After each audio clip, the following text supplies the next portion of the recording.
دین اسلام کے 5 ارکان ہیں، یعنی عمارت جیسے ستونوں کے اوپر کھڑی ہوتی ہے تو دین اسلام کے 5 ستون ہیں جس پر اسلام کی عمارت کھڑی ہے۔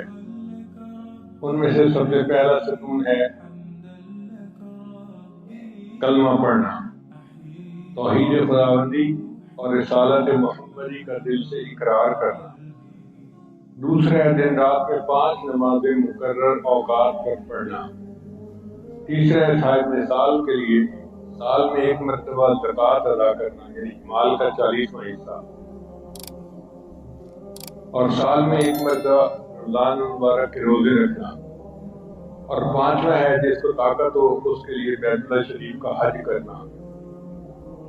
یہ 5 ارکان ہیں جن کے اوپر دین اسلام کی عمارت کھڑی ہے۔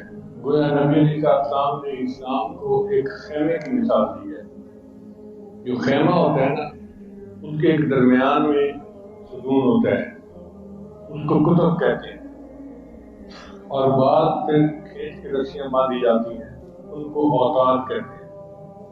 تو گویا ایک کتب ہوا اور 4 اوتاد ہوئے، یہ مل کر 5 ہوئے جن کے اوپر کے دین اسلام کا خیمہ کھڑا ہے۔